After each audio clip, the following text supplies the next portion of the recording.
Wah, halo semua. Pasar keuangan kita lagi heboh banget nih belakangan ini kan? Dan di tengah semua guncangan ini muncul satu narasi yang wah kenceng banget. Katanya Indonesia lagi diserang. Tapi benar nggak sih ini sebuah serangan yang terkoordinasi atau jangan-jangan ada penjelasan lain yang lebih masuk akal? Nah, yuk kita coba bedah bareng-bareng. Kita pisahin mana fakta, mana fiksi, biar kita tahu apa sih yang sebenarnya terjadi di balik layar.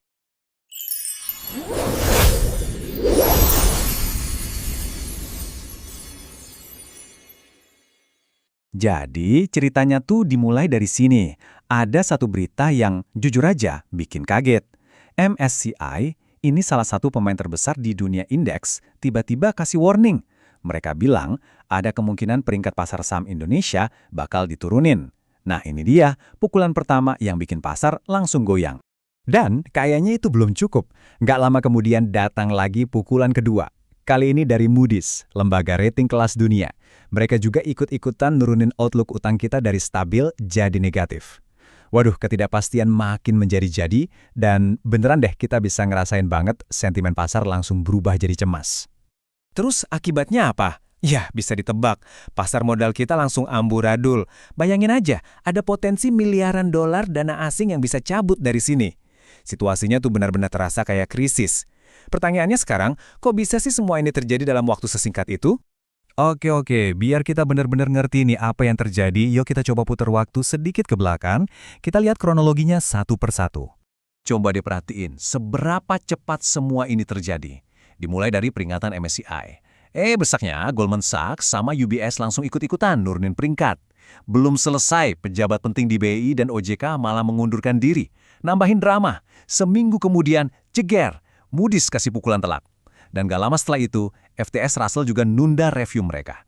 Ini tuh kayak satu kejadian numpuk di atas kejadian lain, dan akhirnya jadi badai yang sempurna di pasar kita.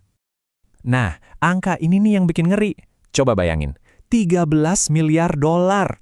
Menurut Goldman Sachs, kalau sampai MSCI beneran nurunin peringkat pasar kita, segitu banyak dana asing yang berpotensi keluar. Ini bukan angka main-main loh, ini risiko yang super besar buat stabilitas ekonomi kita. Nah, karena rentetan kejadian buruknya itu terjadi cepat banget dan dampaknya masif, muncullah satu narasi.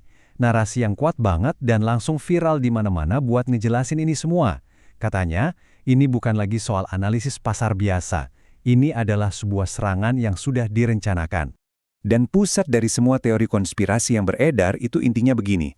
Semua yang terjadi tadi itu bukan kebetulan. Sama sekali bukan. Ini adalah serangan terencana, ada dalangnya, dan ada motifnya. Dan nama yang paling sering disebut-sebut, siapa lagi kalau bukan raksasa manajemen aset global, BlackRock.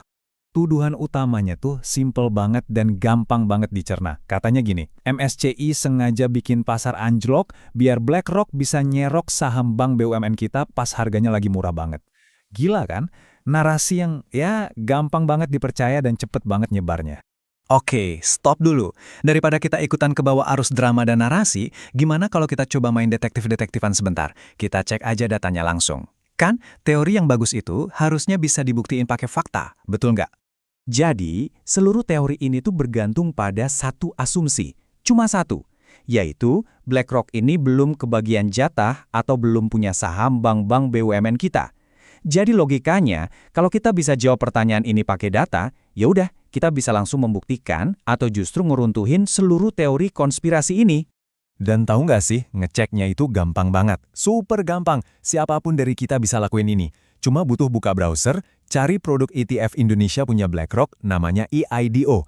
Terus tinggal lihat aja isinya apa. Semua data ini tuh transparan, terbuka buat siapa aja. Dan jeng, inilah hasilnya. Data publik nunjukin sesuatu yang 180 derajat berbeda.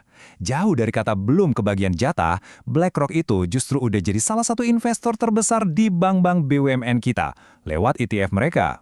Lihat aja sendiri, ada BCA, BBRI, BMRI, ini semua top holdings mereka. Cuma dengan satu kali klik, asumsi utama dari seluruh teori konspirasi ini langsung ambruk. Oke, jadi kalau teori konspirasinya itu ternyata nggak benar, nggak didukung data, pertanyaan berikutnya kan, terus apa dong cerita sebenarnya? Kenapa lembaga-lembaga ini kok ngeluarin laporan negatif soal Indonesia? Nah, buat ngejawab itu, kita perlu paham satu hal penting. Perusahaan kayak MSCI dan Moody's itu bukan investor. Mereka nggak jual beli saham buat cari untung. Bisnis mereka itu beda banget. Coba dibayangin MSCI itu kayak reviewer gadget yang paling kamu percaya. Nah, BlackRock waktu mau bikin produk investasi soal Indonesia, mereka kan butuh patokan, butuh benchmark yang netral dan bisa dipercaya. Jadi mereka bayar MSCI buat pakai indeksnya. Sama persis kayak kita percaya sama ulasan reviewer buat milih HP.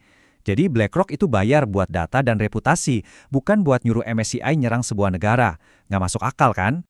Nah, analogi ini juga keren banget buat ngejelasin peran lembaga rating kayak Moody's. Anggap aja ini kayak medical check-up. Kita kan bayar lab buat dapat hasil yang jujur soal kesehatan kita kan? Nah, sama. Pemerintah Indonesia itu bayar Moody's buat dapat penilaian kredit yang objektif, yang bisa ditunjukin ke investor di seluruh dunia. Kalau hasilnya ternyata kurang bagus, itu bukan serangan, itu justru peringatan, sinyal kalau ada kebijakan yang perlu diperbaiki. Aneh banget kan kalau kita bayar lab mahal-mahal cuma buat nyerang diri kita sendiri? Jadi, intinya tuh di sini. Poin paling krusialnya adalah ini. Seluruh model bisnis mereka, MSCI, Moody's, dan yang sejenisnya, itu dibangun di atas satu pondasi, kredibilitas. Reputasi mereka sebagai wasit yang netral dan terpercaya itu adalah segalanya. Kalau sampai investor di seluruh dunia ngerasa peringkat mereka bisa dibeli atau disogok, ya udah, produk mereka, yaitu kepercayaan, jadi nggak ada harganya lagi, bisnis mereka langsung selesai. Jadi pelajaran apa nih yang bisa kita petik dari semua ini? Yuk kita simpulkan di bagian terakhir kita. Pada akhirnya, ini semua adalah soal pertarungan antara drama dan data. Narasi konspirasi itu emosional, seru, dan nyebarnya cepat banget kayak api. Sebaliknya, ngecek data itu butuh usaha, lebih lambat, dan butuh kepala dingin. Musuh terbesar seorang investor atau siapapun deh yang mau bikin keputusan bagus, itu adalah emosi. Dan senjata terbaik kita, ya, data yang bisa kita verifikasi sendiri. Jadi pertanyaan terakhirnya buat kita semua, di dunia yang isinya berisik banget sama informasi dan drama setiap hari, gimana caranya kita bisa terus nemuin sinyal di antara semua noise itu? Makasih banyak udah nyimak.